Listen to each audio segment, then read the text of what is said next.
Okay. Michaela, we're not getting anything on record. I don't know beyond that. I didn't ask.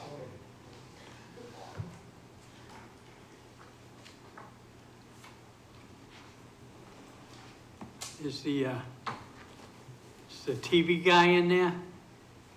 He is. I can ask. Give me 1 second. Yeah, I'm hitting the record button, Michaela, and it's not recording.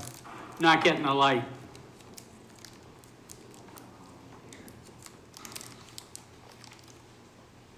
Yeah, Yeah, try to shut it off and start it up again. I won't touch it. Small crowd. Yeah.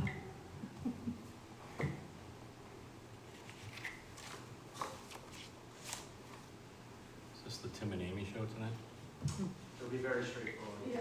Very, very straightforward budgets. It's like from the easiest nights you guys have. We got Well, and we have too. the library. I was gonna say, we have the library tonight too. Hey, John. Good, how are you?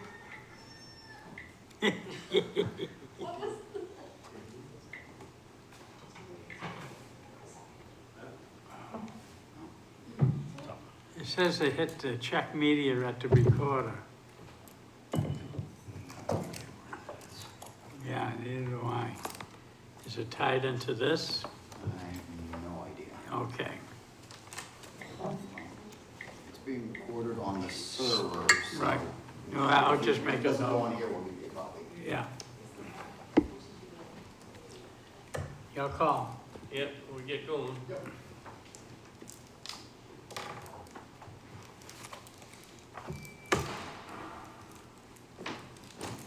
He gets back in.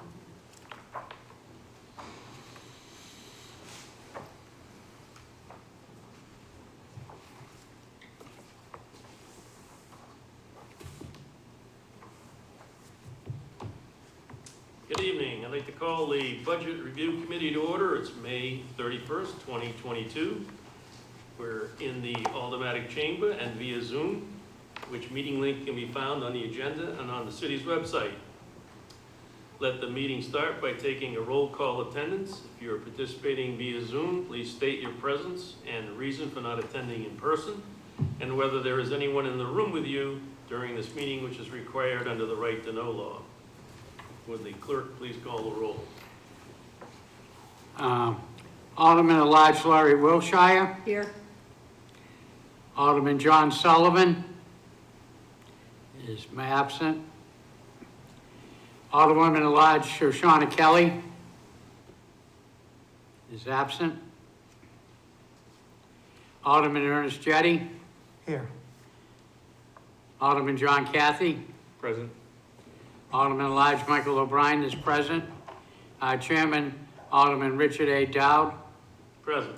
Also in attendance are all Alderman Theobald and Alderman Como.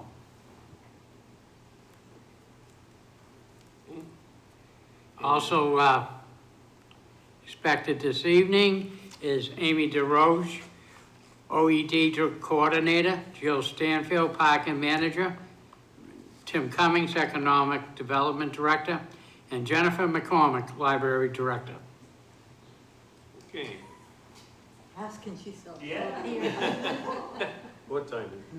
So the first item on the agenda is public comment. Is there anyone that wishes to make public comment on anything on the agenda this evening? Seeing no one in-house. Seeing no one on Zoom, we'll move on. Communications, There are none? unfinished business, There is none. new business resolutions, There are none? new business ordinances, There are none. table in committee.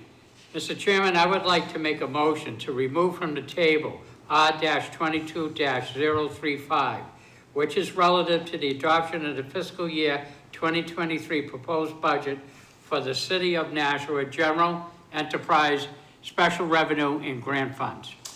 All right, since we have no one on Zoom, all in favor signify by saying aye. Aye. Opposed, motion carries. The budget is back on the table.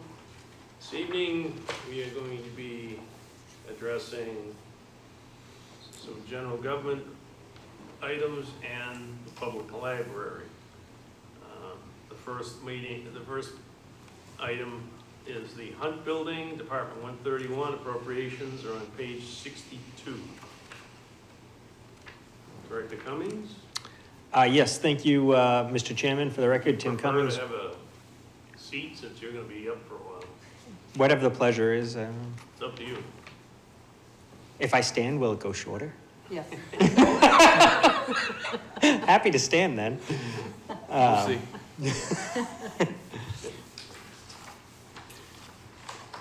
All right. Now we're gonna be here forever. Exactly. Hopefully not, though. My budgets are relatively simple. Good evening, Mr. Chairman. Tim Cummings, Director of Economic Development, for the record. Relative to the Hunt budget, very straightforward. Under guideline, it is an expense side budget that just shows the expenses that we take in every year. It's no major changes from last year to this year. I'll note, though, one item I do want to make clear to everyone, and it's not something we're addressing in this operating budget, but it is going to have financial impacts on the city in the coming years, is the deferred capital maintenance on that building. It's becoming more clear to Amy DeRoche, who's actually with us this evening as well, and she's the administrator for the building. It's becoming more clear as time goes on. Some of the various capital needs to maintain that building, whether that's windows, heating system, elevator. This is more than traditional wear and tear on the building, but significant expenses that I want to flag for you all that you should start to be aware of, that we're going to need to develop a plan for. Otherwise, Mr. Chair, and through you to the committee, this building takes in revenue through events and rental of the offices. I'm proud to report that all the offices are rented. They've maintained their rental status even through COVID. The events fell off, obviously, during COVID, but Amy just gave me a report that the events are picking up and they're back to where they were pre-COVID times. So we're starting to collect the revenue that we saw at pre-COVID levels. So we talked about the revenues later on. One question is capital needs in the capital improvements plan yet, or? Not yet. So, Yeah, Mr. Chair, great question. What I would actually envision us doing is taking on some sort of capital needs assessment to specifically look at the various issues with the building. I suspect it would be very similar to what we did with the public health building at the end of the day, but we need to go through that exercise. Once we have that information, I would be making the appropriate requests of the Capital Improvement Committee. okay, questions? Alderman O'Brien? Thank you, Mr. Chairman. Director Cummings, is that anything that could help you with the capital improvements on this? Because the question is, I don't think we've done them before through the Committee of Infrastructure. And I'm making my comments with the Committee of Infrastructure in mind. Again, in charge of some of the buildings. Would this be the Infrastructure Committee's part and parcel of their authority? So therefore, can we get a look-see and start to plan this? Because the building is an asset, but if we put it on the radar, probably might, like you say, come up with a futuristic plan. Absolutely, Alderman O'Brien. I think working with the Infrastructure Committee and working with the Hunt Board of Trustees, that would be the first step in terms of developing a scope of work for the study, and ultimately providing you with the due diligence and the information you'd need to make some decisions. Question, Alderman Tebow? Yeah, so, thank you, Mr. Chairman. Again, not part of this committee, but I have a question. I was looking at, and you said we're gonna talk revenues later, but I was looking at the revenues, and they basically balances out what you're paying, right, on the wages. So there's no extra there. If anything, right now it's a little under just because of probably, people getting back to having events there. But would you say normally the events that we have there, the rent that we pay out, equals the salary for the person that runs it, and we don't really get any extra outside of that, or am I wrong on that? Does it generate, I guess, does it generate more revenue than just paying the cost of the building without the capital improvements? No, I don't believe that that's accurate. Okay, What I would believe would be accurate is if you were to take the salary portion of it out, then yes, absolutely, the rents and the events would be revenue neutral in covering the operational costs of the building. right. So you're, off the top of my head, it would be your standard, inspections that you get for the elevator, it would be your electricity, it would be your heating, it would be those operational type of expenses. Follow. And just, do you know, and maybe Amy knows, but you said she has stuff booked. Are we solid this year? Is this gonna be bigger than the last two? Like, everything's gonna be booked out probably, weekends and parties? So yes, Alderman Tebow, it's on a positive trend upwards. I won't say it's gonna be a stellar year by any stretch, but I am pleased to report that we are seeing more events than we have in the last couple of years. What I can tell you is, Amy DeRich has done an amazing job pre-COVID with always booking out the building, 1, 2, 3 type of events during a week. She had set goals for herself to have an event a week, and then it started to be an event, 2 events a week. And so I see us on the same type of trajectory, and it's, unfortunately, because of what happened, it's just kind of rebuilding all over again. Great, thank you, I appreciate that, it's a great building. I think Alderman Kathy, and then Alderman Wiltshire. Yes, thank you, Mr. Chair. One, I must have missed the revenue page, because I don't. It's in a different section. 13, okay. I knew it was in a different section, I just couldn't find the page, but, okay. It's on the agenda, the revenue section is on page. Oh, that's where it is, okay. 246. I thought it was a separate section. 6. Yeah. My question, though, is, for the capital assessment, is that part of your budget, or would that be an appropriation? And if so, do you know the ballpark figure for an assessment? It's not part of this budget. What I would anticipate us probably doing is through the escrow process in the fall. And I don't have a good number for you yet because I haven't solicited quotations, but typically something like this for this size of building would be, I would think, less than $25,000. Oh, Between $10,000 and $25,000 is what I think an assessment like this would be. This is a very high-level type of document that a building engineer would go through. Look at, really, it's the mechanicals, the windows. Think of it as like a very expansive type of home inspection. Right? Okay. It's along the same lines as that. Yeah. They would write up a report. And then we could, get a rough sense of cost to it. And then we could prioritize what it is you'd like to do. Okay, great, thank you. Alderman Wiltshire, then Alderman Como. I'm all set, thank you. Alderman Como? I'm actually all set with Director Cummings as well. I was just going to let you know, Mr. Chair, you're coming through very weak in TV land. You might want to pull your microphone down a little bit. I can barely hear you at all. Yeah. How about now? Much better, thank you. Okay. All right. Any other questions on the Hunt building? If none, we'll move on. Parking enforcement, appropriations on page 63, revenues on page 29. Yes, thank you, Mr. Chairman. So Jill Stansfield has joined us as well remotely, so if anyone's wondering, the parking manager is with us and she can participate if there's a technical question that does arise. So parking enforcement, again, this is a self-sustaining line item that, or budget, I should say, rather, that is paid for 100% through the violations collected. And we typically always run at a surplus. The surplus money gets transferred into a trust fund that can only be used for maintaining the parking assets here in the city for various capital and maintenance type needs. This is a level service budget. It provides the same type of service that we got last year. Again, this year, I'll note that we have a parking management study going on. This comment's also going to be true for parking operations. I fully anticipate when we have that parking study done, coming back before you and having a healthy conversation about what level of service and what you'd all like to see from a professional parking department.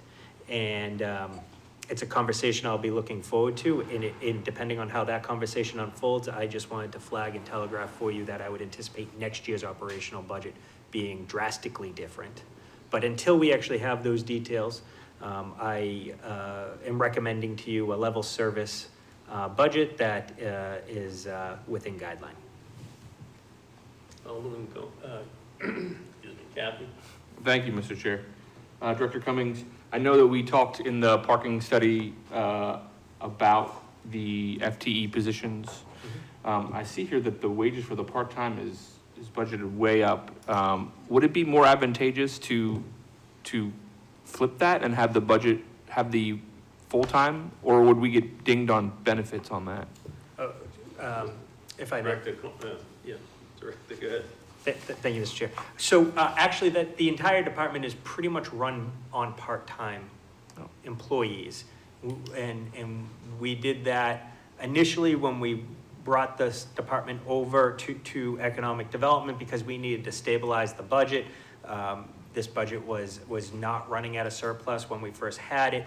So we looked at it and we basically, understanding we wouldn't need to provide the fringe benefits that are typically provided, and it would be direct labor salary costs. We basically have, off the top of my head, I want to say 8 part-time positions accounted for, or that would be 4 FTEs if they were full-time. But once you bring on a full-time employee, your additional fringe benefits increases that salary, by a lot. The full-time wages that you're actually seeing is part of the parking manager's salary is picked up in parking enforcement, and the bulk of the parking management salary is actually in parking operations. So that's why it's split out like that, and you'll see some money in full-time. And then we have some part-time administrative support. We have an intern that provides administrative support that gets picked up in one of these salary line items as well.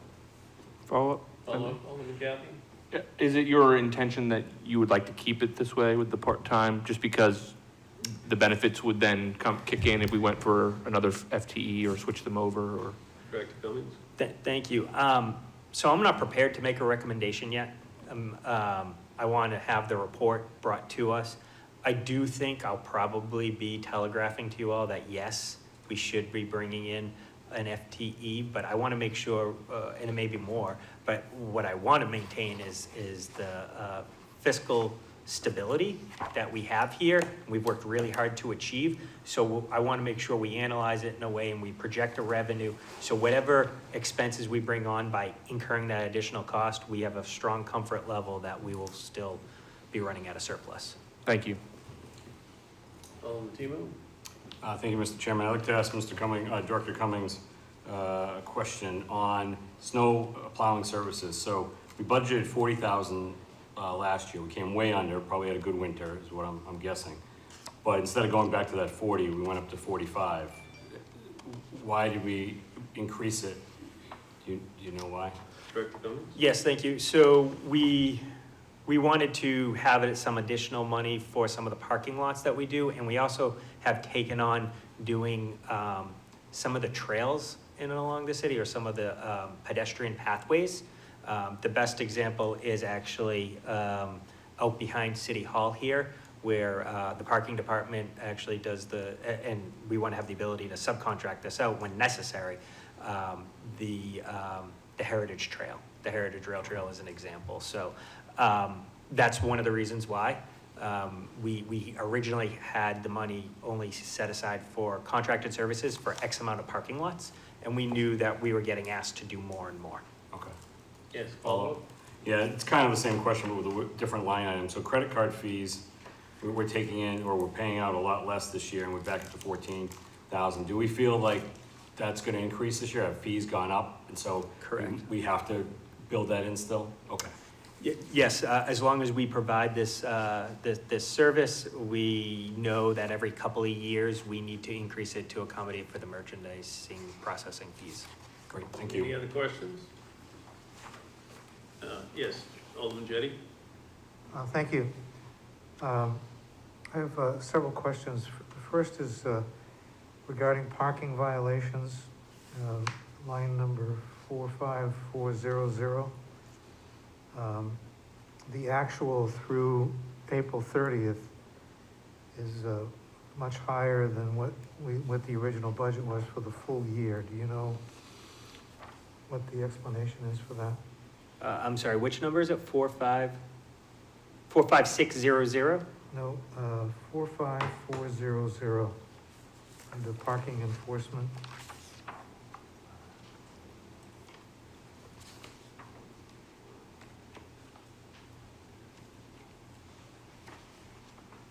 What's the category? It's parking enforcement, miscellaneous revenue, parking violations. Oh, I'm sorry, are you under revenue? Yes, Oh, okay, I'm sorry. I'm sorry. Yeah, no, that's okay, but that explains that. So the revenue has gone up, you're saying? Yes, it's 419,000 through April 30th, when we budgeted 350 for the whole year.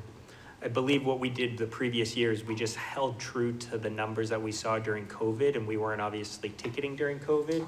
And now we have reinstituted a more accurate ticketing and violation process. Okay, so could I follow up? Follow up, Alderman Jettie? So why are we predicting 350 again for the coming year? I would have to double check with the finance department, but I believe they always like to stay very conservative on revenue projections. Okay. And Follow up? yes, another question.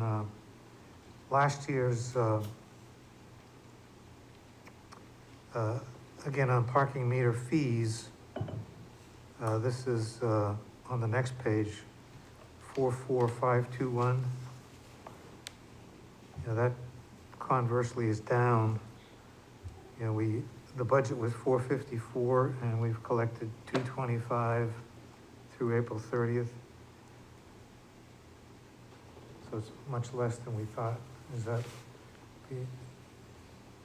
because there are fewer people coming downtown, or is it because of the barriers? Or do you have any idea?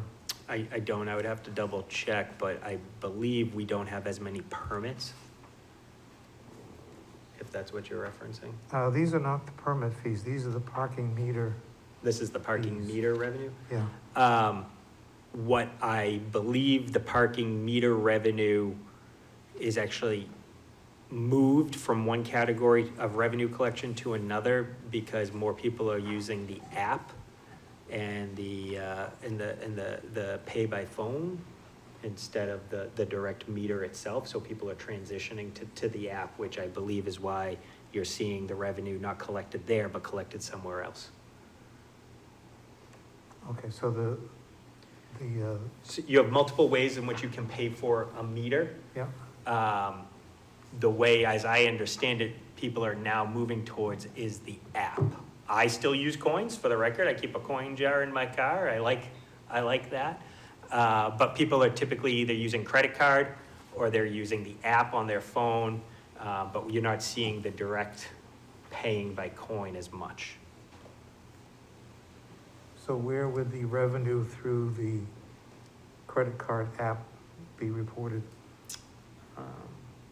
I can double check and get that for you. Okay. And one last question, if I could. Alderman Jettie?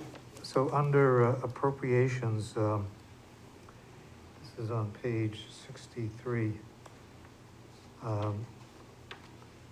Wages went from 67 and you're predicting 46, 45? I can't read it. 46,533. So why is it so much less?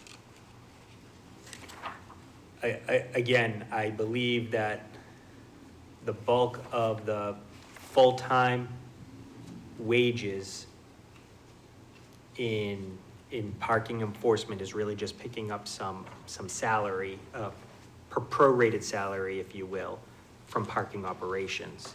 And so it is reflected better, more accurately in the parking operations budget, if that makes sense. That doesn't match up, but I understand this is in flux, so, All set, Alderman Jettie? yes, thank you. Alderman Kathy? Thank you, Mr. Chair. Just to clarify to Director Cummings' point when he was speaking about the picking up the different wages, it is in the FTE section for the employee salaries. It's 0.25 for the manager for parking enforcement, 0.75 for parking operations, which is why it's like that. So just wanted to clarify that. Okay. Alderman Tebow? Thank you, Mr. Chairman. I just wanted to ask Director Cummings, I want to follow up on Alderman Jettie's question. So on the parking meter fees, it's going to come in about 200,000 different from what we're budgeting next year. If we're saying that's just coin or at the meter, and we're putting the app stuff is somewhere else, wouldn't we need to bring this line item down then if we're anticipating that piece of that is going through the app, right? And shouldn't it be all in here? Because now we're anticipating, well, we want to be conservative on the other piece, right? We're now way over what we think we're going to bring in on this line item, you know what I'm saying? I do understand what you're saying. So if I may, Mr. Chair. Yes. So the parking operations department has in the past, pre-COVID, run at a surplus. We bring in more revenue than we actually expended. The way it has worked traditionally, as I understand it, this has all been explained to me, is that some years ago, the city decided on a number, $728,000 to be exact, and that money that was collected from parking revenue would go and be transferred into the general fund. That always was thought to be enough to cover the direct expenses, and then actually also double what the department kind of does. So, right, so if you will, theoretically, the parking department paid for itself twice. And then any monies above the 728 got transferred to the Downtown Improvement Committee, and that was the money available for three main purposes: downtown infrastructure improvements, beautification, and infrastructure upgrades, and marketing and promotion of the downtown. That had always, over the years, been somewhere between $75,000 on the low end to $150,000 on the high end. On average, between $100,000 and $125,000 is what I've seen. With my years being here. Then COVID hit, and so when COVID struck, the revenues fell off. The Board of Aldermen, not this body, but a previous iteration of this body, elected to set aside that formula, if you will, and decided to transfer $100,000 into the into the Downtown Improvement Committee because this department wasn't actually collecting as much revenue as it did. My goal has always been to try to get back to the 728 figure. I believe this year we're going to fall a little shy on that. It's hopefully by next year we will be back to full strength, like the way we're kind of seeing parking enforcement. But it is taking a little bit more time. So correct me if I'm wrong, that was a one-time thing. And if we were going to do it another year, we'd have to pass similar legislation. That's correct. The original legislation he was talking about was passed by the Board of Aldermen to, after a 728,000, the rest of it went to the city, who does it go to? Downtown Improvement Committee. Downtown Improvements Committee. So that's by legislation that still exists. So if we have to do what we did last year again this year, it'll be a separate legislation for 1 year. Alderman Captain? Thank you, Mr. Chair. To piggyback off of that, just so I understand it, are you then saying that the reason the numbers are the way that they are, the 400,000, is based on historical data? Yes. If you remove COVID, 400 is a pretty good accurate depiction of where you think it's gonna be now that things are back into full tilt. And so. Correct. It's not like you kind of hope it's 400, it's more like if we remove COVID, this should not be a hard number to hit. Correct. Okay, thank you. Any other questions? And one question, are we anticipating receiving any revenue from the parking underneath the school street? Yes, Mr. Chair, when that is actually up and running, it is fully anticipated that the city of Nashua would have some sort of revenue from that facility. It has yet to be determined what that revenue figure would be. Right now, it technically would be zoned per our laws, same as the Elm Street and High Street garage. I think I would feel pretty comfortable making a recommendation to you that this one you might want to set a little bit higher of a rate on this one because of the bells and whistles that this one is going to have. But that is a conversation that we have not had yet, and we should have. Because it will be a higher level of service than we're providing at the High and Elm Street garage. So, as the old saying goes, Lord willing, the creek don't rise. That building will be done in '23, but we haven't made any projections in revenues from parking at that site. Correct. Okay.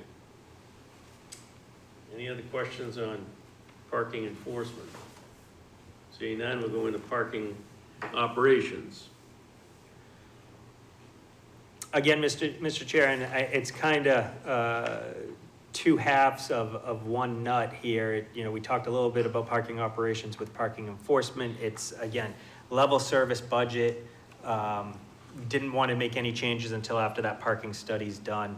Though I do want to telegraph for you all that I anticipate a conversation with you later on in the year once the study is done. And if so willing, next year's budget will be different. I have heard loud and clear from lots of stakeholders, including members of this body, that you want a higher level of service from parking, particularly with maintenance and upkeep of the garages and the parking assets that we have. But otherwise, this budget comes in at guideline and is right now a relatively level service budget. Questions? Alderman Ryan. Yeah, just as informational purposes, we own several garages, and I think Director Cummings, we've had a conversation via the Infrastructure Committee again, as with the Hunt building, it's time, being a good owner of property, that the city looks at these parking garages as revenue sources, but we need to maintain them and modernize them. So therefore, just making it aware that this is an anticipated capital cost that will be coming down in the future. Yes, if I may, Mr. Chair. Yes. Yes, thank Director you. Cummings. Yes, thank you, Alderman O'Brien. That is absolutely true, and I should telegraph for this body that we finished our parking study, our deferred capital maintenance study on both the High and Elm Street garages. We have good data as to what it would cost to maintain those assets. And I will fully anticipate coming back before you for a capital request so we can preserve the garages. As it's been explained to me, it's cheaper to repair these structures than to try to build whole new ones. Okay. I have one question on the electricity.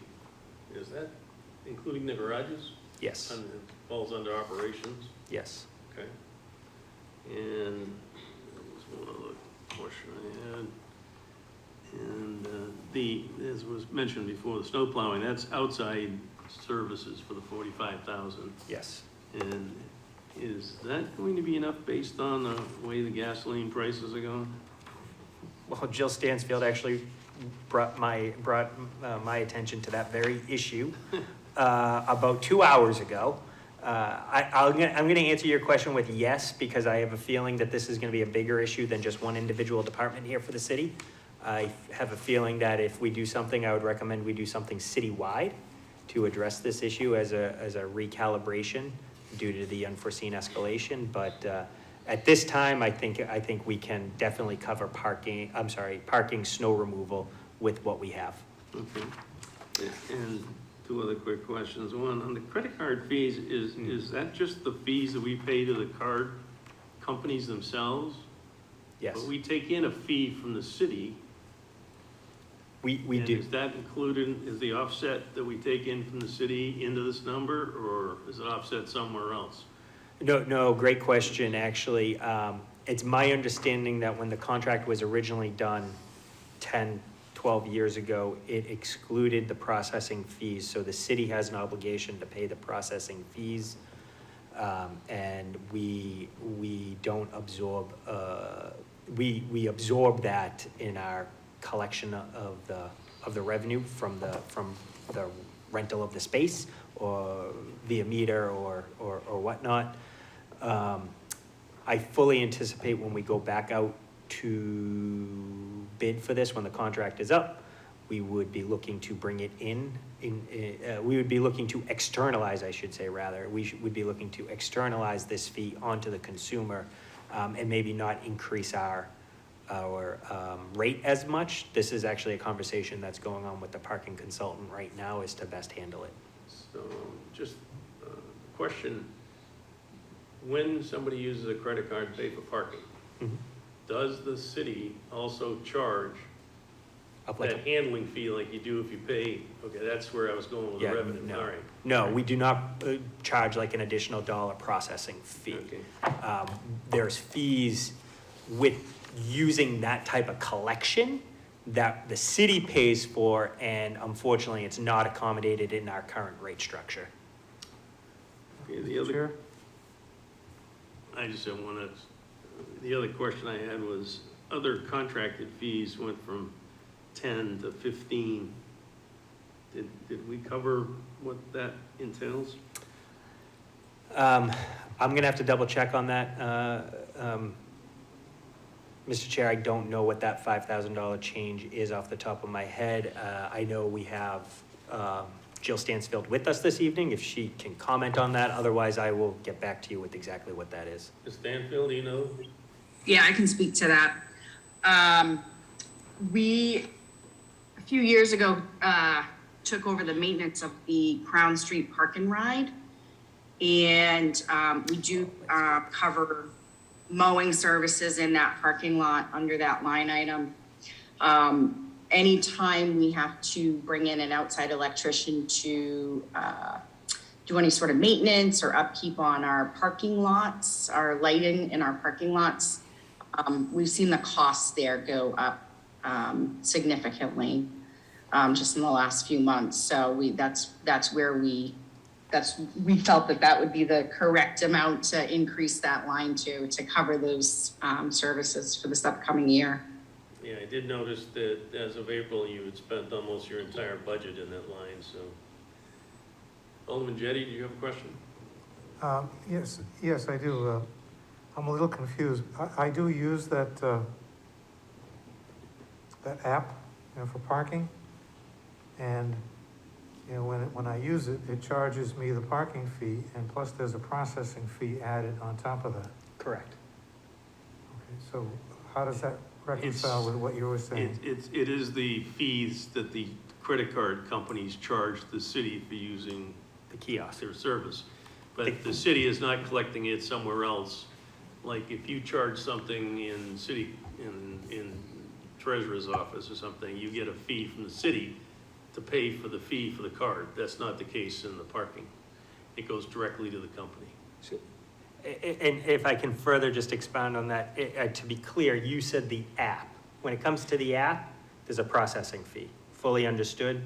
But when you use the kiosk, that pay station, that is what I was referencing. Oh, using a credit card at the kiosk. There you Okay, go. so it's different, I see. That's correct. Thank you. All Thank set, you. Alderman Jettie? Yes. Alderman Tebow? Thank you, Mr. Chairman. To Director Cummings, do you know who our credit card processing company is? That would be a Jill Stansfield question. Ms. Stanfield? As far as I know, it's still Heartland. That's who the city uses. Alderman Tebow? Yeah, thank you. And you said the contract's up this year, and then we'll be searching for a better, maybe a lower rate, or do we already have the lower rate? And If I may, Mr. Chair. Director Uh, Cummings? So this is one of the issues, because when I first got here to the city, I was kind of surprised that we actually have an obligation to pay the processing fees, and I want to externalize that. But my understanding from the parking consultant is the best way to do that is when you adjust your rates and what you charge, so you can blend it together. And I'm waiting for that parking study to be done, so we can actually have that conversation. Once we have that data, we can look to start making the changes. I believe the contract does come up regularly. I'm not sure if we're in another 3-year contract, but it would be something on the short list we would be looking to change over the next few years. Okay, great, thank you. Any other questions in parking operations? Thank you, Director Cummings, Ms. Stanfield.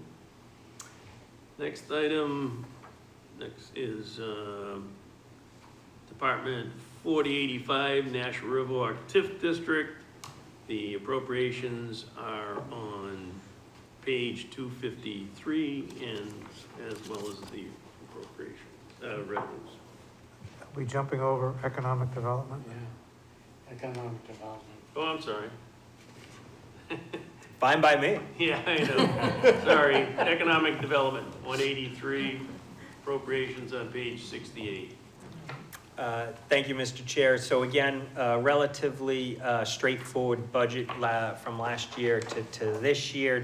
No major changes except for 2 line items, which the goal of mine is always to try to provide accuracy and transparency, particularly into budgeting. And when I first got here, I noticed that we had been relatively routinely during the escrow process budgeting for real estate consulting services for various miscellaneous projects. That's again, something I would recommend doing if you were doing it as a one-off type of approach, or it's for a short order and you don't want to build it into your operational budget. But here I am 6 years, and I had a conversation with the mayor and the chief financial officer, and with a 4% guideline this year, as opposed to sometimes the 2% type guidelines that we do see.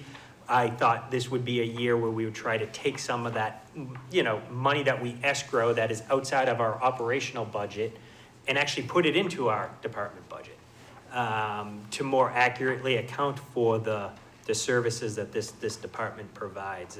Throughout the year, I'm asked to provide real estate consulting services for various projects that various departments have. And I'm happy to do that, and we use that money throughout the year.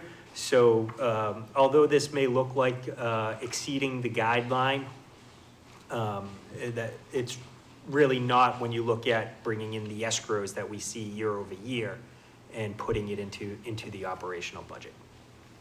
So it's coming from another part of the budget into this particular department budget. What it would be, Mr. Chair, is next year during the escrow process season, if you look back at previous escrows, you'll see always that there's a real estate consulting line item of, somewhere between $20,000 to $40,000, depending on the year. On average, it's $25,000, and that is what's being plugged into the budget for this year. And then we have other contracted services that has gone up to, again, same thing.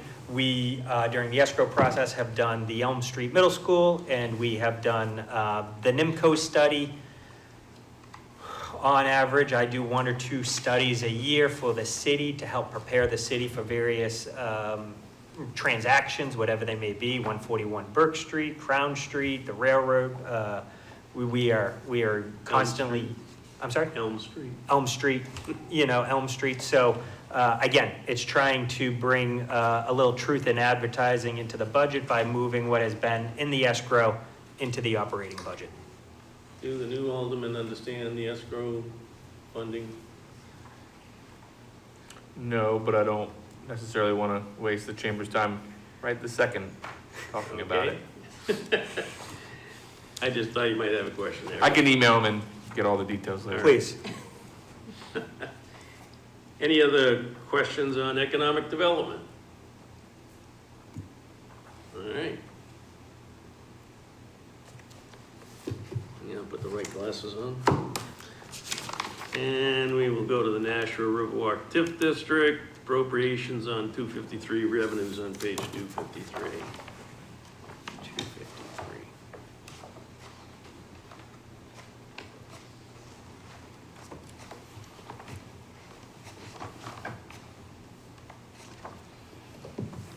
Director Cummings? Yes, thank you, Mr. Chair. Just bear with me for 1 second.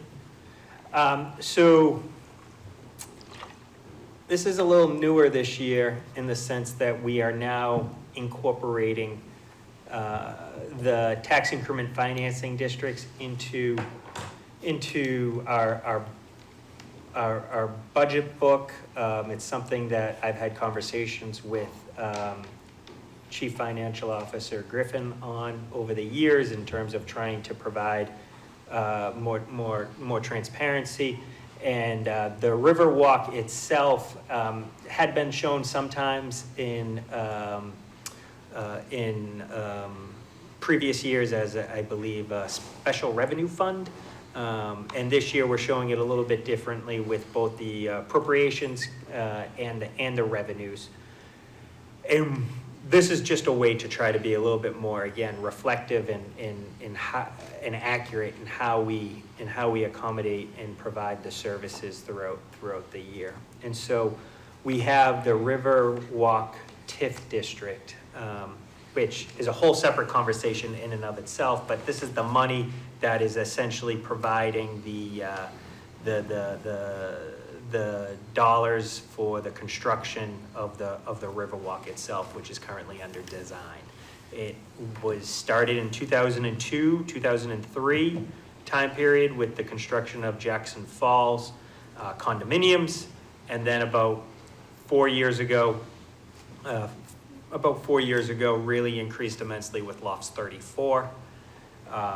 And we enhanced the district to try to provide the Riverwalk that was outlined in the 2017 downtown Riverfront Master Plan. The the revenues themselves are really generated off of a district that is delineated, and there's a web page on the city's website that kind of talks about all this. It encompasses most of the frontage of the riverfront from the Veterans Memorial Parkway to BAE, and the biggest generator of the increment that was captured was Lofts 34.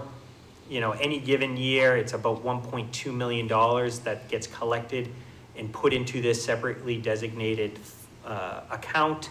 And those are the monies we use to implement the 2017 master plan. The biggest thing we're doing right now is the Riverwalk between, again, the Veterans Memorial Bridge to BAE, and the pedestrian crossing over by the senior center. We are currently in design for that. We have finished preliminary design. We are trying to get under contract for final design. Final design will take about 6 months. I had anticipated and wanting to get under construction for this fall, but in recent conversations, it looks like we're probably going to get pushed off to next spring, because that will make the most economic sense to do it all at once instead of trying to push it and do a couple early projects, and then we would have to, spend extra money just to say we started the project. So working through some of those details now, but the project is on track and on budget, and this is really just the accounting backup for the project. Questions? Alderman Kathy? Thank you, Mr. Chair. Maybe I misunderstood the TIF district, but so the money that we get from the property tax revenue, it's just to cover the expenses rather than turn up a profit to be put back into the TIF, because I'm seeing in the budget book, it equals out appropriations versus revenue. Director Cummings? Yeah, I'm not really sure I'm following the question. It equals out because it needs to balance, but the money can carry over from year to year. So we could make more money, pay whatever the expenses are, but have a balance left over. Correct. Okay. And then that money stays segregated in this account. And then you would get an additional infusion of about 1.2 million, give or take. You see that happen every November, every November, you know, somewhere between October and December, when we set the tax rate. The state tells us how much we should be transferring into this account. And that's regardless of what we've spent. And so it accumulates. But what we know and what we've done is we've looked at that and we've modeled out what the 20-year bond is going to take to be able to implement the construction of the Riverwalk that we're designing right now. May I follow up, Mr. Chair? Alderman Kathy? Thank you. So in the budget book right now, Mhm. so for under revenues, that is a projected revenue for the coming year and not necessarily how much money we have sitting in the fund right this second. That's correct. I would say right now in the fund off the top of my head, and Amy may know this a little bit better than me, but I'm going to say we have about 600,000 sitting in the account right now. So that 600,000 would be, we're going to spend through, right? We're going to spend through November, if you will. But let's say we don't. That 600,000 would be there, and then it would be 1.2 on top of the 600,000. Okay, great. One more? Follow up, Alderman Kathy? Thank you, Mr. Chair.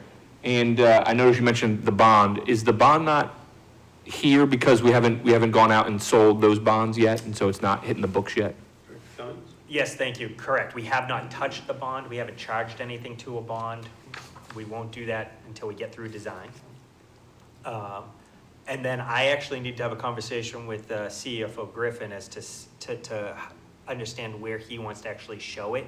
I have a feeling because it's a general obligation bond, it will probably be shown in your debt service budget, but it would be paid for out of the revenues collected here with that 1.2 million. Okay, great. Thank you. Any other questions? Alderman Jettie? Just to be clear, the 1.3 million that you're proposing for revenues for next year, that's the increment, the taxes that are, you know, not the total amount of taxes that are being collected from these properties, but the increment in the taxes that are being collected over what they were when this started. Is that correct? That's correct, if Yes. I may, Mr. Chair. So what Alderman Jettie's referencing is, for lack of a better way of describing it, back on April 1st of 2016, it may be April 1st of 2017, we basically froze the base. And we basically said, any of these taxing parcels in this district, we know that you're gonna be paying a certain dollar amount, and it's frozen, basically captured as the base value, and that goes to the general fund. And then we said after 2017, maybe 16, I would have to double check the year. We said if you do any improvements, if there's anything that happens within this district where there's a change of value, we're gonna capture that increment, which is that one. In this case, I want to say it's 1.2 million. That gets transferred in, but it's, you know, over $1 million, some in the low 1.1, 1.2, 1.3 figure. That's the increment. The majority of that is from lots 34, but there's like 40-ish other parcels in there. A lot of them are city-owned parcels, so they don't generate an increment, but there are other non-lot 34 generators of the increment. It's de minimis, though, I would suggest. And that is the money, the revenue that gets collected, segregated, and transferred into this account. All set, Alderman Jettie? Yes, I am, thank you. Any other questions on this tip? Okay, seeing none, we now go to the School Street TIF District, 246 for revenues and appropriations. Yes. Director Cummings? Yes, thank you, Mr. Chair. So again, this is very early. This is a brand new School Street TIF that we set up. that is actually not even performing yet. But we wanted to, again, get in the habit of getting it into the budget book. And I'll also note that I have a webpage dedicated to this School Street TIF that is up on our website, much to the hard work of Amy DeRoche, who actually did it. So thank you, Amy. But again, trying to provide that additional details, have it up on the website so people can look at it. This TIF is not like, how should I say this? This TIF is different from the TIF I just spoke about, the Riverfront TIF. The Riverfront TIF is dynamic. The Riverfront TIF was, at the time, elected to be this very dynamic district where money would come in and we'd be looking to make ongoing improvements to the riverfront. That is somewhat 180 of what the School Street TIF is, until such time as this body chooses to do something different. The School Street TIF is really looked at to be what's referred to as a project-specific TIF. The district is very small. It essentially is School Street, a little bit of West Pearl Street, a little bit of Main Street, and really the monies have two purposes. One, the money would go to help support the Performing Arts Center at 201 Main Street, and then the monies would go to the construction of a public parking facility. When the increment actually shows up, we're really not seeing the full value there yet because it's under construction. But when that happens, you'll see that increment basically segregated, captured here, and then per the plans that were developed and on the webpage, basically get transferred on our books to differing accounts to pay debt service. But what we wanted to do was really just capture the monies that were getting generated from the new construction project and earmark those monies basically to go to two very specific projects. There's nothing else anticipated to be done with those monies. The district is going to be what I refer to as very sleepy otherwise until I hear from folks that they want to do it differently. And of course you could if you so chose, but otherwise this will be a rather stagnant TIF. You'll see it kind of just stay the same as we pay the debt service for the two itemized projects that were priorities for the city a couple of years ago. Questions? Alderman Kathy? Thank you, Mr. Chair. I know it's early on in the process. Do you know what the breakdown would be of how that money is going to be divided, as you spoke about, between performing arts and other parking garage and that kind of thing? I would have to double check as to what the expenditures are going to be, but we projected, $500,000 to $700,000 coming in of revenue. And then from the School Street project itself, when it's fully realized. And then I would have to understand myself as to the percentage of it to be divvied up. What I can say is, again, per the plan, if there's a remainder at the balance, unlike the Riverfront TIF, which accrues in year upon year, this TIF is set up in a way where there's a balance at the end of the year, and I suspect there would be, it gets transferred to the general fund. Oh, okay, great, thank you. All right. Any other questions on the School Street TIF? Seeing none, is there any additional questions on the Hunt Building rental revenues? Because we've talked about that already. Any other last minute questions for Director Cummings? Seeing none, thank you. Thank you. If I stood, would it have been less time? No. But you can Thank you stand all. now. Depends if you fell down standing there. Why, I had a buck on them. So our next division is Public Library, Department 179. Appropriations are on page 180, revenues on page 42. Mr. Chairman, can they sit too? Yes. I was just going to help myself.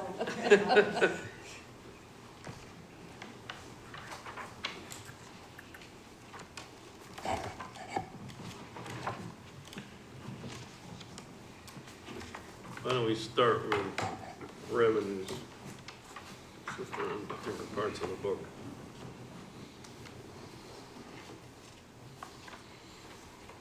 And That's on page 42.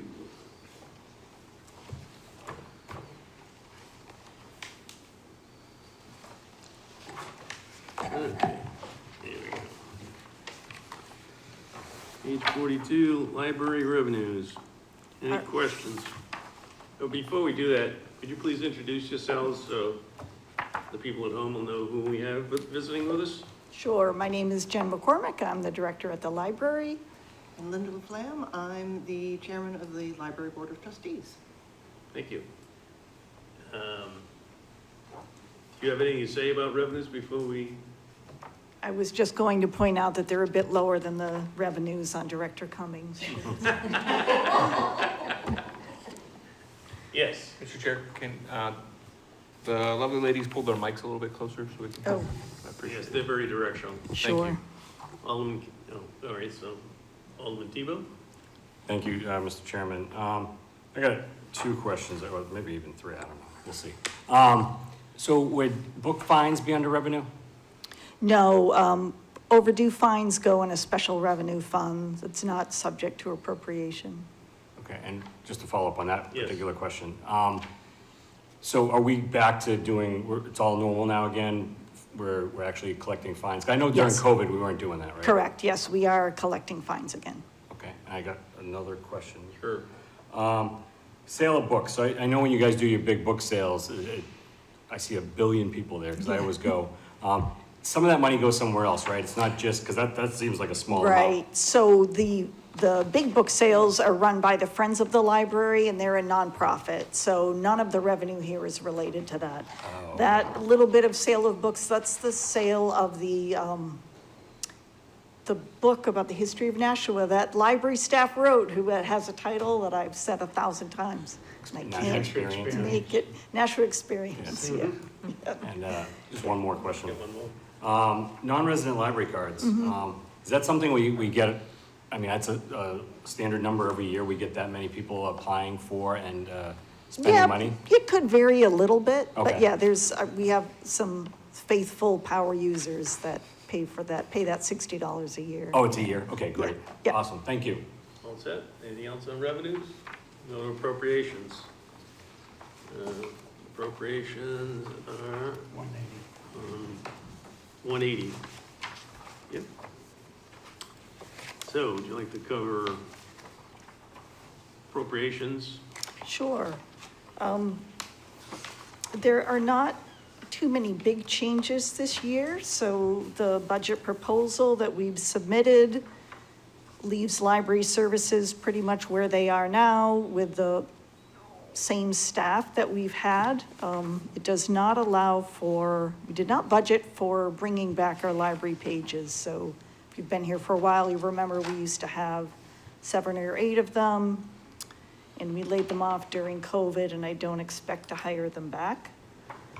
So the change in salary that you see are negotiated increases in our contract and increases for the unaffiliated that are included in the unaffiliated plan. On the appropriation side, there's been a little bit of shifting according to just needs and actual costs of things. The most significant difference would be in building and grounds, 54280. There's a $10,000 increase in that line because we are planning to hire a landscaping service to take care of the library grounds. Previously was our maintenance supervisor that was responsible for that. And, one person in a push lawnmower is not really able to do an adequate job. And I'm working with the parking department now on awarding that contract. Some other changes, the microfilm budget we have eliminated because the telegraph is no longer printed, so we're not microfilming that. And we do have access to full text of the union leader through a database company, so we're not microfilming that either. Some increases in technology operations, that's just the software licensing increases. We did increase the equipment line by $5,000. We're hoping to buy some better shelving for our oversized collection. Those are the real big changes. Program expenses are up a bit. We dropped those way down during COVID, and we'd like to return to some more in-person programming, and musical performers is subject to inflation like everybody else. So I'm happy to answer questions. Question, Alderman Kathy? Thank you, Mr. Chair. This is more of a curiosity. I noticed under property service for the electricity and heating gas, it's pretty steady, but with the times as they are, do you expect that it's gonna stay the same as far as electricity costs and heating gas? Well, so we use the figures given to us from the purchasing manager. So she let us know what to expect for increases, and that's how we budgeted. Oh, okay, thank you. But it's level from last year. Less lights? Does it We cost have that? the same number of lights, and I budgeted according to what we were given and our consumption for this year, so I Just one other don't. question. Have you ever had an analysis done and switched to LEDs from other types of lighting? We do have some LED fixtures. We have, you know, our building is 50 years old, and we have light fixtures from every decade. So I think you may know, Alderman Dodd, that we are conducting a facility assessment this year. We just signed the contract for that, and looking at our lighting and energy consumption is will be part of that. Yeah, and I would suggest meeting with Doria Brown, and we just did a complete analysis of the two high schools, and they're in the process of changing an ungodly amount of lights, to save Yeah. electricity. Yeah. When we remodeled the Chandler Wing downstairs, that was one of the focuses. Right. The charming fluorescents and floods disappeared, and we're much more efficient down in the new wing, so. Okay. Alderman Jettie? Yes, thank you. So I have a couple of questions. The first question is, I may have asked this before in previous years, but you know, you have a room with kind of a special collection, you know, of historical Yes. Yes, the hunt room. books, you know, regarding Nashua. You know, do you, I often think of, you know, if those got destroyed, are those reproduced anywhere, or do you have any plans to digitize those, to preserve them? You have asked that question, and I think that's a really great idea. I don't remember the answer, though. That is a great idea, and I think that would be a worthy project, but there are currently no plans for that. That could be a project for one of the trust funds, maybe, at some point. Yeah, makes sense. Other questions? Yeah, I had a Oh, follow-up. follow-up, Alderman Jettie? So you bring up the trust fund, so, you know, I noticed on page 311, you know, there's 311 and 312, there are a listing of expendable trust funds. And I didn't add them up, but there's, you know, there's over, you know, there's $1 million in one unrestricted fund, and I'm sure and I know there are other unrestricted funds, so there seems to be you know, a lot of money there. How is that used? Are you using that to do anything in the library? So I think the board administers 20 different trust funds. Some of them are unrestricted. The largest trusts, like the Stearns Trust, that is actually a restricted trust. So we're only able to spend that on reading materials, not normally purchased by the city of Nashua. And there is the Bloomfield Trust is an unrestricted trust, and use that for a number of things. We're using that for the facility assessment. Just for clarification, all those trusts aren't in this book. They have trusts outside of the city budget. Okay, well, I hope that you pursue the digitalization of those books. I think it would be great. Great. Thank you. Alderman Kathy? Just for clarification, did I hear you have $1 million in a trust just to buy reading materials? No, I believe the $1 million. Was that a different referring to trust? Was the entire, closer to the entire, no? I think the board has around $6 million invested, but we would have to ask CFO Griffin. The vast majority of those funds are restricted. to like library purchases or To whatever? library materials, there's one trust that is for the purpose of purchasing art by living artists. There's another trust that is dedicated solely to the preservation of Lithuanian culture. Interesting. Yeah. Okay, thank you. Yeah, we're gonna have an evening on expendable trust, Well, that sounds like a hoot. so you can ask Director Griffin more questions, because each one of the expendable trusts have restrictions on how it can be spent, and also has a spending authority. So, yes, Alderman Tebow? Thank you, Mr. Chairman. I assume some of those trusts as well were money donated for specific purposes, I would think, right? And so my question, and library grounds, I think that's great, because I know during the campaign, people were really saying how bad it looked. I didn't think it was that bad, but I'm glad that someone's gonna be doing that this year. I agree with Alderman Jettie. I love that room. I've been in that room many, many times over the years, and digitizing would be great, but that leads me to the pages. So you said that you guys used to have 7 or 8 pages that you were able to put in a budget, and then COVID hit. Is the same amount of work there pre-COVID, now that COVID's, kind of wrapping up, that you would need those pages? Or has it gone down enough and people aren't going to the library as much that you wouldn't need any pages at all? Because I would think if you needed 7 or 8 prior to COVID, that they would come in handy to maybe digitize something for Alderman Jettie, or some other needs at the library. Especially with you guys have closed the hours a little bit. You're not open on Fridays anymore. And so if you're not open on Fridays, I assume that's some salary you're not paying. So where's, pages? Right. So if Yes, I may. go ahead. So we had 7 part-time pages. They were 15 hours a week. Their primary job was putting books back on the shelf.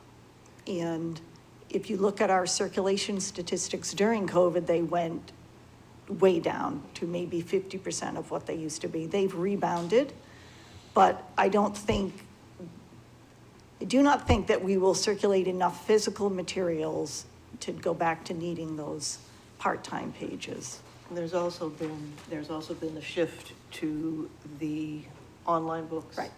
Right. So shift to digital materials instead of physical materials. So what we really need are, to expand hours would be more bodies at the desk, more people to check materials in and out. During COVID, we added curbside pickup. So that adds an extra body every shift that we need at the front desk to run back and forth to the parking lot. Books. So, Follow-up, one more Alderman question. So you guys redid the bottom downstairs there with all the nice rooms and everything. I know that like a lot of nonprofits, when I had the baseball league, Cal Ripken, we would get a room there once in a while. Do you charge for those rooms for anything like a nonprofit organization, or a for-profit organization, or do you guys it's free if they sign up? And It is free, but those rooms are not available for commercial okay, use. They're only for nonprofits. gotcha. I was just trying to get you more revenue. So. Good try. Thank you. Yeah. Any other questions? I have one. Microfiche is an old technology. If you're going to be copying anything, this much more efficient, less costly, and easier to use results. So you might investigate, different ways of copying things for historical nature. If I may, so Yes. Paul Bergeron is on our board of trustees, and he advocates strongly for microfiche because that's the permanent, the state still considers that a permanent record. So, because you can always print from it. It's an interesting conversation, digitizing versus Not necessarily somebody that's ahead microfiche. of the times when you talk about the state. So, but for instance, a lot of things coming out digitally now, you can just keep a recorded copy on a computer, or on a hard disk. So, any other questions for the library? Nope. Thank you very much. Thank you very Thank you much. for coming in. Thank you.